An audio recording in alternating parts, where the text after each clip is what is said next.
Hello, my name's Tyler Ford, Tucson, Arizona with eXp Realty, and welcome to this episode of Living in Tucson, your Tucson real estate connection.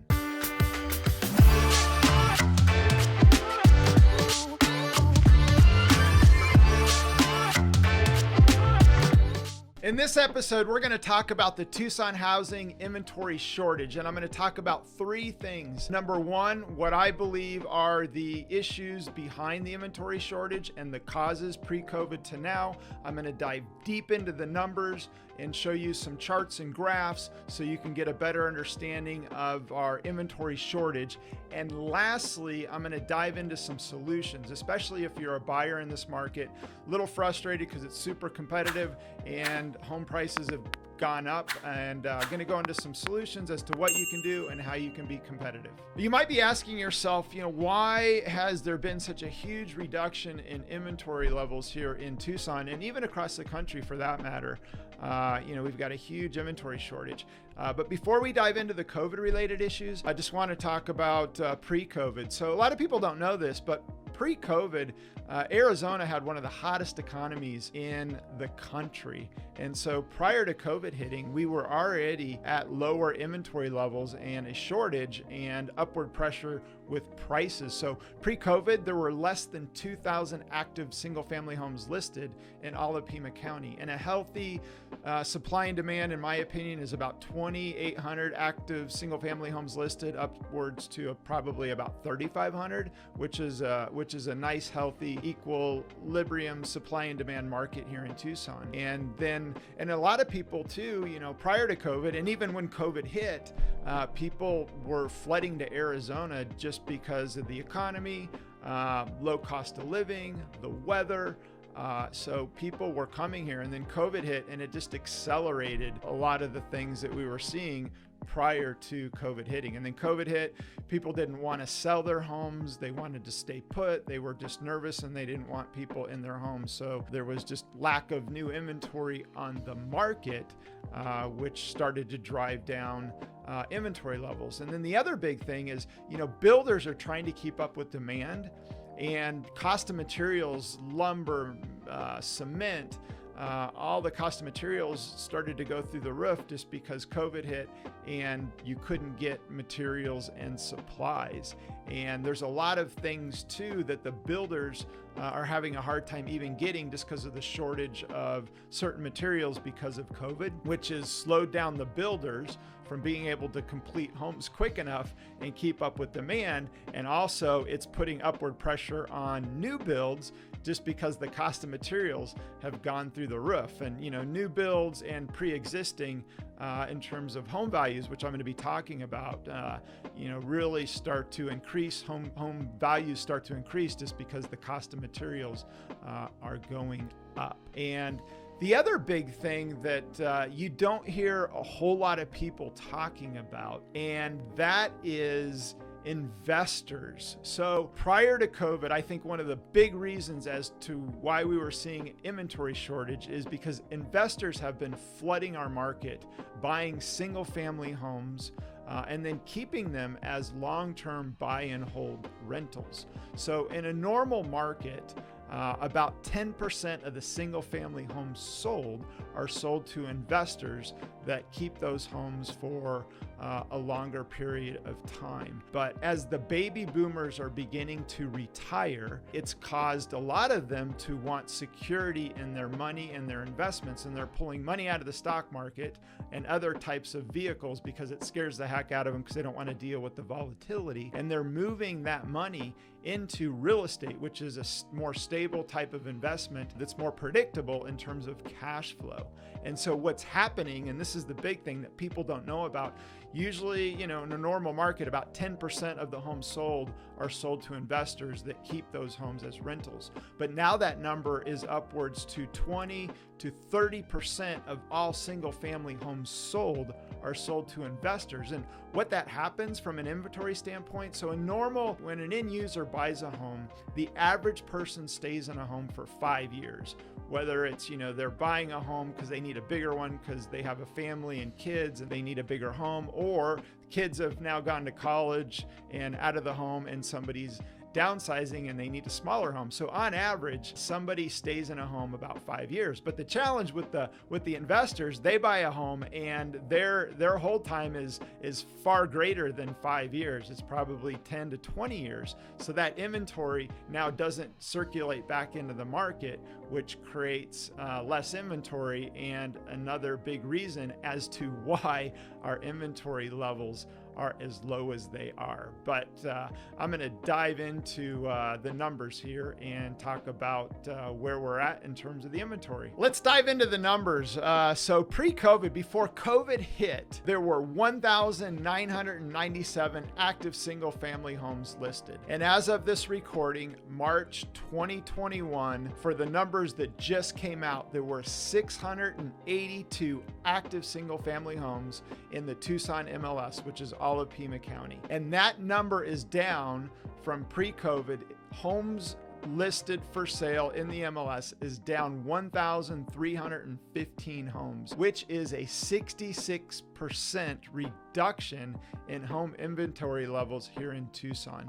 And in the 30 years of real estate, I've never seen anything like this. We've never, ever had inventory levels this low. And even pre-COVID, where we were at below 2,000, we just weren't even at those levels either. So right now we've got a huge inventory shortage, which is driving up prices, and it's a seller's market. The next number I want to talk about is average days on market. So pre-COVID, the average days on market, and that is from the time you list a home to the time it goes under contract, not from the time that it's listed until it's sold. So the average days on market here in Tucson pre-COVID was 31 days from the time that you list to the time that it goes under contract on average. And as of this recording, March 2021, the average days on market is 20 days, which is down 11 days to get your home sold from the time you list till the time it goes under contract. The next number I want to talk about is one that you don't hear people talk about all that much, but it's what is called months of inventory, which it's a number that I like to look at. And months of inventory, what that means, if you take the previous month's number of homes sold, and then you take the active number of listings and you divide that into how many homes sold in the previous months, it gives you how much inventory there's out there in terms of months, meaning if no more homes went on the market today, how long would it take for all that inventory to be sold? And pre-COVID, we had 1.7 months of inventory, which was already low. Under 2 months is typically low in our market. Normally it's anywhere from 2 to 3 months of inventory. And so pre-COVID, we were at 1.7 months, and then COVID hit.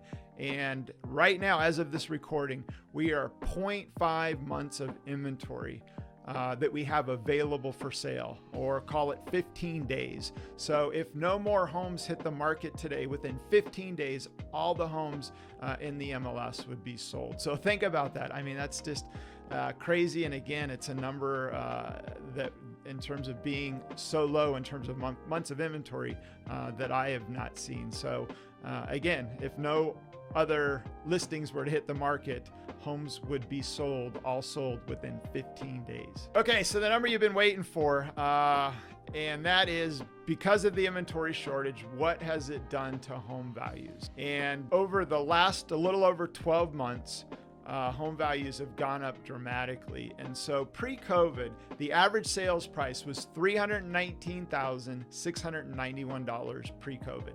And as of this recording, the average sales price is $399,694.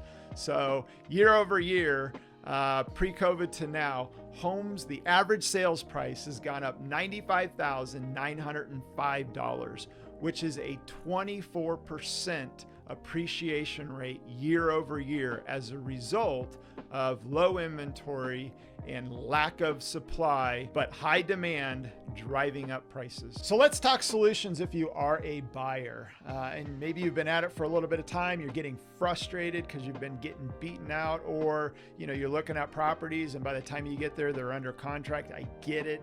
I feel your frustration as a buyer's agent. I'm frustrated as well. As a buyer's agent, agents are frustrated because representing a buyer correctly in terms of negotiating price, inspections and repairs, and seller concessions, sellers are in the driver's seat. So it's really hard for them to do a whole lot of anything. So buyers agents are just not able to represent buyers the way they should. So feel your frustration. You know, some of the things when writing the contract you can do are obviously cash is king. A seller is much more likely to take a cash offer because they don't have to deal with the appraisal, they don't have to deal with financing.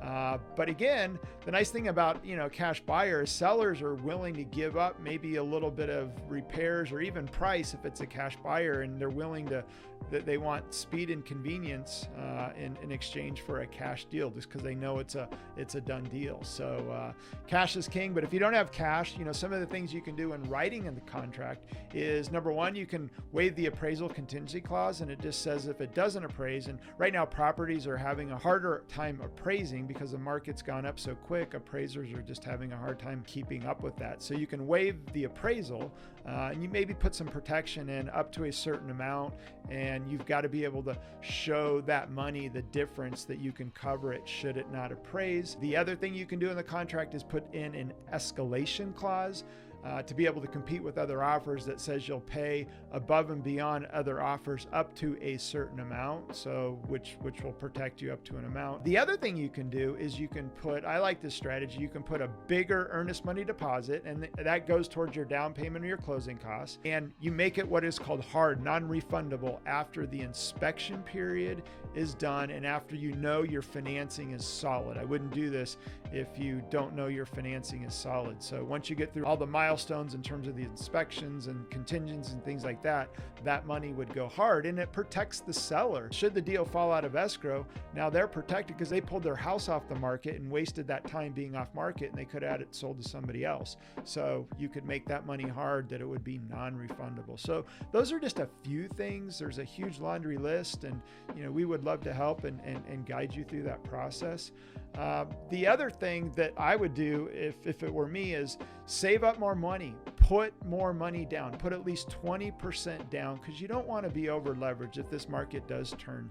And I would say if you don't have enough money in reserves to weather a storm, should we get a turn in this market, I would sit on the sidelines. The nice thing about putting 20% down or more is you don't have mortgage insurance, which is going to lower your monthly payment. And this is my favorite. This is what I've always done. It's worked well for us, and that is buying on a 15-year fixed mortgage.